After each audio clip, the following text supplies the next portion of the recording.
SJ here, Biltong Depot. So today we want to start a little DIY project. So we're here in Tennessee, Centerville, Tennessee, at our local Save-A-Lot. We're going to go see what kind of meat we can find in here.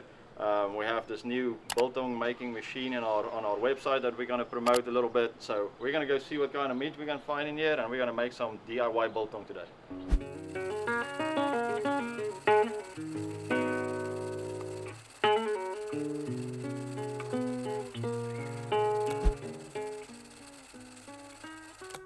Alright, so we're going here at our beef section here in our Save-A-Lot. Kind of see what we can use for biltong. So they got some roast cuts here. A roast is typically what we'd be looking for first. And what kind of roast, we'll probably try to find something that's coming out of the beef round. So a couple of roasts they have here. They have a chuck roast. We can look at the chuck here. This is not a good cut to use. It's got a lot of marbling inside of it. It comes off the shoulder of the beef. We don't want to use that. This guy is even at $5.49 a pound. We got a shoulder roast, which is also coming off your shoulder, just a different part of it. We got this cut here for $7.49. This is a good lean cut to use, but you can see on the grain of the meat here, it's kind of all over the place. We got some grain running this way. We have a big sinew going through there, which is going to be a really tough piece of biltong. So this can be an option, but again, at $7.49 a pound, we're going to search a little bit further. What I did find though, which looks really interesting, is a bottom round roast. So this has been denuded, but this comes out of your round section of the beef. The bottom round roast is your bottom round flat basically. This is just a chunk that came off of it, but we have nice grain going on this chunk of meat. This is not going to make very big pieces of biltong, but this is the best cut that we can find, and at $4.88 a pound, this is going to be the one. So they're about 5 pounds, both of them together. One's a little bit bigger than the other one, and this has been cut more or less of the bottom part of your bottom round flat. So there's not going to be that seam going through these pieces here. However, I did see we need a little bit of cleaning. When we opened it up, it was upside down in the packaging. So we're just going to go ahead and get that all cleaned up. Unfortunately, this is not a piece of meat that has a lot of cap fat on it. So this will not be one of our fat on biltongs. If you like biltong with fat on, this is going to be more of a leaner version of biltong. So basically we're going to start by cleaning these up. That's just going to be tough. You don't want that as part of your biltong. So we're gonna, it's not gonna dry. It's gonna get all tacky if it does and get stuck in your teeth. So you're gonna get rid of all that. And something like this is fine. Like this little bit of fine silver over there, that's gonna dry away. By the time this is air dried, you won't even know that's there anymore. So I'm happy with this. And then we're gonna look at the grain of the meat. So again, always when you cut biltong, you want to cut with the grain, and you can see clearly the lines running this way here. So we're going to cut these into about 1 inch. About 1 inch cut. So mine is about a finger width. I've done this a lot of times, so kind of know what that thickness looks like. It's not going to be very big biltong, but it's going to dry the same as long as you have your width of the pieces. If you have that the same across, then it's going to dry equally throughout. You don't want to cut 1 3/4 inch, 1 inch and a quarter. You want to try to get them as close as possible on the thickness of the slice. And again, they might be small, but they're still biltong. This last little piece, I'm going to go ahead and just cut into little strips. You can dry this too as part of it. You can throw it in grind if you're doing any kind of grind meat with it, or you can just cut them into little bites. I'm just going to cut these into little snack bites, and we'll put that in as part of the mix. They're going to dry a lot faster, so we'll have a little snack before we even ready with the rest of the biltong. And there's other meats too. We just happened to find these. We were lucky this morning when we found these at Save-A-Lot. But like Costco, for instance, I've seen some whole bottom round flats at Costco. Costco has a lot more whole muscle meat. They'll have a whole top round, for instance, already with a cap off of it. They'll have whole bottom round flats. Sometimes, not all the time, Costco uses it a lot of their grind. So they do carry it sometimes. If you're lucky, you can buy some. Just ask behind the counter. I see London broils around quite a bit. A London broil can also work. That's a good cut of meat to use. And then if you can find IF rounds, I've seen IF rounds at Kroger. For the most part, they look like they're going to be all lean, but sometimes they have the fat on the bottom. So just open them up, just look at the bottom of that, well, once you have to buy them, of course. But you can see, just make sure you look underneath it and see if you can see that fat underneath an IF round. So, and then again, we have little off-cut pieces. Just cut these into little 1/4 inch little strips, kind of like what we did with our turkey biltong video we've made. So those are just going to be little snacks. Alright, so what I'm going to do now, I'm just going to get my total weight. I've got some waste over there. And then we started coming up with this Biltong Depot, Biltong base, that we were going to start selling off of our website. You guys can use this. So you guys know us at Biltong Depot. We keep it plain, we keep it simple. So this spice pack here is going to be your base that you can use for any kind of biltong making. It's just salt, coriander, and pepper. And you can go from there. Then you can kind of have fun with it and see if you want to make something spicy. You can add some cayenne. We're going to venture with some different ideas with it in some of these episodes. But as a biltong base, we got no sugar in this. There's no artificial preservatives in this. This is just salt, coriander, and pepper. Our coriander we grind here ourselves. They are a bit toasted. So this is a delicious base to start any kind of biltong off. So we're going to use this Biltong Depot Biltong base mix today. We got the directions on the pack here. One of these packs makes about 20 pounds of biltong or 20 pounds of meat with one of these spice packs. We have usage directions on there. For you guys that like it a little less salty, we go anything from 12 to 14 grams per pound of meat. So easy to do the math on these, but it's simple to get weight. I know there's videos out there where people just dip spice and they just do a whole big concoction. We're going to keep it simple, but it's straightforward. We're going to get a weight on it. We're going to calculate our spices. That way we know we're not going to be off on our salt. Okay, so we're just going to double check this weight. So we're going to tear out our scale. Make sure your whatever tray you're using to weigh your meat in that's teared out, that you start at 0. Simple mistake, but it can make a difference. 5 pounds on the dot. So, right, so we're going to calculate our spice here. The spice pack here, 12 to 14 grams. I'm going to go with 13. 13 grams times 5 is going to give me 65 grams of spice to get out of this to season 5 pounds of meat. This comes with a resealable bag, so you don't have to use it all. Always, I try to always use a scoop. Some of these, like the salt, is a lot heavier than the coriander, for instance. So sometimes you'll just pour it a little bit at a time, you'll get more salt than the rest. So I like to take a scoop to weigh this out. For being South African, of course, I like to work in grams. We got both grams and ounces on these packs. That's going to be enough spice for this 5 pounds of meat. For 5 pounds of meat, we typically go about a half of cup of vinegar per 10 pounds of meat. So we'll go about a 1/4 cup of vinegar for these guys. And if you have gloves, make sure to do it. Otherwise, make sure everything is clean. When it comes to biltong making, again, we're not using a kill step like cooking this product or any kind of chemicals or anything on these products. So always make sure everything is very well sanitized, from cutting boards, knives, whatever utensils you're using, mixing bowls. If you have access to some of these gloves, they're everywhere these days. Get some gloves. Make sure you keep this as clean as possible to prevent any kind of bacteria from getting on there. So I like to just spread them out. We're not going to use any kind of baking soda dips. Again, there's plenty of videos online. You can look out. Everybody has their secret way and special way of making biltong. This is our way. We keep it simple. No sugar as a rule for us. We don't use any kind of Worcestershire sauce just because of allergens. We try to stay away from allergens. Of course, Worcestershire sauce, chances are there's anchovy allergen in there. So we stay away from that. Those are all good stuff to use in biltong, but we're gonna keep it all natural here today, and we're gonna make some future ones and we'll use some of that stuff in there for you guys that want to make it at home. And this doesn't have to be exact. I do a cup for purposes here, video purposes, just to kind of show you guys. But of quarter cup, you just want to cover the surface of the meat. So a quarter cup of vinegar should do that.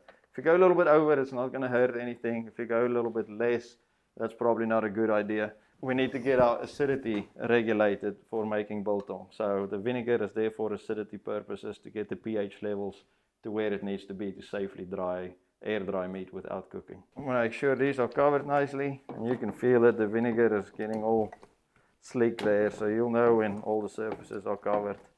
Now again, there's methods where you can just kind of layer this and not touch the meat much. We don't want to handle this meat much at all, but sometimes it's easier just to mix it. So I'm going to take this spice, I'm going to try to get it as even as I can on these ends. You have an option, if you had multiple layers here, you can do a layer at the bottom, and do your layer of meat, do a layer of spice, layer of meat. We just have one layer here. So I'm going to keep it simple today and add all of our spices. Man, that coriander smells amazing. Coriander, funny enough, was not just for flavor, but it also got some antimicrobials in it. So coriander actually really good for you. So I'm just going to give this a little mix. And you can do this a few times throughout the curing process. Salt is what's going to be the curing agent in here. And the salt obviously pulls out a lot of the moisture. So just with one layer like this, one layer of meat like this, it's going to pull moisture, but it's not going to make like a pool of moisture in here. If you bought your meat out of a vacuum seal, you'll see there's a lot of perch in there. It looks like blood, but it's called perch, and don't get rid of it. That's actually part of the juice of the meat. If you do have it in your bag, go ahead and throw it in your mixture with your brine. It makes a lovely brine. But this here, just being fresh meat out of just a cling wrap package, just didn't have much moisture in the package. Also had one of those little soaker pads in there, so we lost some of that moisture. But this will pull some moisture out, and we will eventually, in a couple of hours, I'll come back and look at it, and that moisture will be somewhat on the bottom, and we'll mix that back in again. I like to at least mix it once throughout the night, but this is going to be about a 24-hour curing process, and I like to flip it around, or at least mix this. In this case, we'll just mix it at least once or twice even. Just like that. All right, well, this is going to do its thing for 24 hours. About halfway in or twice, when I get around to it, we'll just mix it through again. We just want to get that even distribution when the brine eventually does start accumulating at the bottom. Just want to get that back on all the surfaces. We'll see you in 24 hours. Okay, so yesterday we got this meat at our local Save-A-Lot, and what we have here is our Biltong Depot DIY dry at home yourself little biltong dryer. So how this works is with natural airflow. It's got little vent holes here at the bottom. We're going to hang this biltong inside. It's going to draw air through the bottom through an exhaust fan that's going to be on the lid on top here. It's just going to pull air through there, and that's going to remove all the moisture from this meat. This 1-inch thick cuts is probably going to take around 6 days to dry. And again, we're in a controlled room here. We're in our little studio here at our facility. Temperature is about 72 degrees Fahrenheit in here, and the humidity is not much here with that air conditioning going all the time, eats up the humidity. So perfect conditions in here to use this cabinet. When you do use it at home, make sure if you're going to put it in your basement or in your garage that you use a dehumidifier in your garage or basement to remove humidity from the air, because that air is what's going to get pulled through this cabinet, and you want to make sure that it's dry air. If you have colder temperatures, if you run your AC at like 68 degrees in your house, for example, or 65, that's fine. It will still dry. It's just going to take a little bit longer. So instead of 6 days, you might end up with like an 8-day drying time. So let's go ahead and hang these up. I had a couple of pieces too much. You can hang about 9 pieces comfortably in this cabinet. I ended up with more than that, so I double hooked some of these. Just kind of hang one right off of the other one. So if you have a couple of pieces too many, just hook them together. And the thinner your cuts are, the quicker it's going to dry. So if you cut your strips at 3/4 inch, it's going to dry in like 3 to 4 days. The nice thing about doing it yourself too is that you can pull it off whenever you want to. If you want it a little bit on the wetter side, you can pull it off then. If you want it on the drier side, you can pull it off then. So very neat little showpiece. So there you go, pretty. And then we have our little sample pieces. We're just going to go ahead and put them just right over this rod. They're gonna dry really quick. Those little 1/4-inch pieces dry within 1 to 2 days. And they're just a nice little snack to see how your biltong turned out. Something to look forward to in a few days. So how we're going to be sure this is food safe? We used our vinegar, controlled our pH there. We have airflow that's coming through this meat. Our temperatures are good. Our humidity levels are good. So we can dry this to a safe, ready to eat product. Like I said, safe would be around 0.85 water activity. If you don't have a way to measure that, it's about half the weight. So whatever your starting weight was, you want to dry this, keep track of your starting weight. You want to dry this till you lost about half of your weight, and that should be about a medium, like a medium rare steak on the go. We're going to leave this here in the studio. We're going to plug it in. Let's put the lid on. We got air coming out. You can already see it moving in there. That's what we want to see. We want to see that air moving through that meat, removing all that moisture. All right, it's been 6 days since we hung our DIY biltong here off the bottom round flat 2 roast that we bought at Save-A-Lot. We got some good color on there.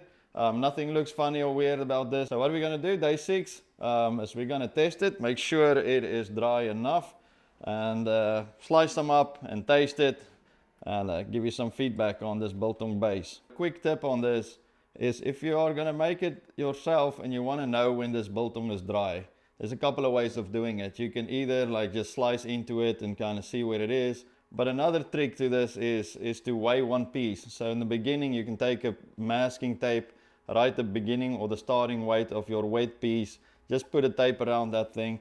And then you can weigh it occasionally. You can start at like day 5 if you have a 1-inch thick cut like what we did here. At day 5, you can start weighing it out and see how much weight you lost on a piece. So if you lost about 50% of your weight, you should be good to go for like a wet biltong, as we call it, or you can make it drier if you want to do that as well. These feel pretty good to me, so we should be there. I'm going to pull all of them off, and we're going to weigh them and see what weight we ended up with. Look at that coriander seed on there. I just love coriander.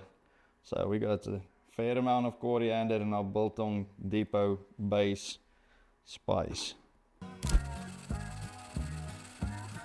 Okay, and we ended up with 2.5 pounds. So we're right at about where we want it to be, the way I like it. I like a wet biltong, which would kind of give you that almost like a medium steak texture. Taste test. Let's go ahead and slice into some of these guys. Got a Biltong Depot biltong slicer. And the trick with this is the thinner you slice it, the easier this is to eat. So I like to slice about 2mm slices, soft and tender. If you like chunkier pieces, it's going to give you more of a chew. But look at that beautiful color. The boy Noah behind the camera, he likes his chunky, so I'm going to spoil him as well. Got him some nice thick chunks. Alright, yeah, you can see some of that marbling in there. That is just beautiful. Well, cheers, Noah. Thanks, sir.